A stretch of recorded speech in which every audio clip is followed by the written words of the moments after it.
Hey folks, good to have you back in the MovMob. We're going to do another session here today. We're going to focus on running. I know a lot of you who aren't necessarily in the running groups right now say, hey, we're going to do a little bit more rowing this time of year. Well, it's also a good time to kind of work on your technique. For those who are, running with fleet feet, doing big runner, true runner, whatever it is, your couch to 5K or even prepping for the Go St. Louis Marathon, it's good to kind of focus on your technique, some warm-up drills, some things that you can do to always get better at that mundane thing that we think of as running, which is actually a very high technical type of thing where a lot of injuries and overuse reside. So we're going to talk a little bit about one drill that we can do anywhere that we're at pretty much in space, and to really refine how to prevent against overstriding and over pushing, which are two big things that we see that yield a lot of injuries and a lot of inefficiency in a run.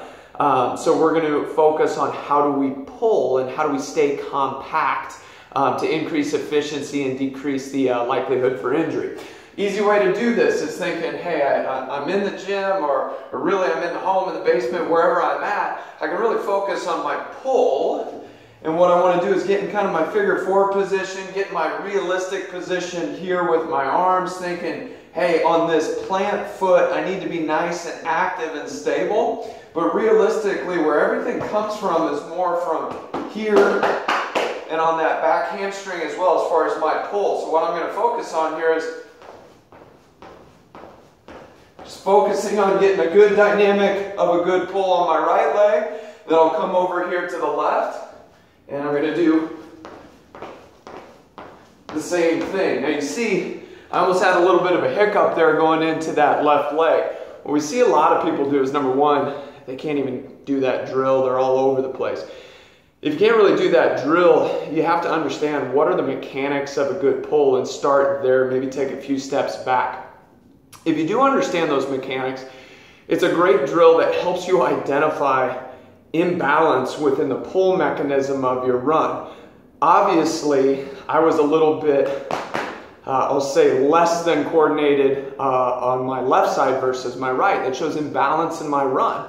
If I can't balance my run as a chiropractor, I think, how am I going to have a balanced pelvis? How am I going to avoid in my training, really starting to get some rotational abnormalities in the pelvis and the lumbar spine that travel down the knees and ankles and everywhere else, even all the way up into the shoulders and neck for headaches and shoulder issues in the runner? Well, yeah, I can't expect that not to happen if I don't have balance in that drill that we just did. So focusing on those things, kind of thinking about, hey, am I balanced in my run, and what are ways that, one, I can test it, but two, kind of solidify that balance before I go in my run. And this is a great drill to help you out with that.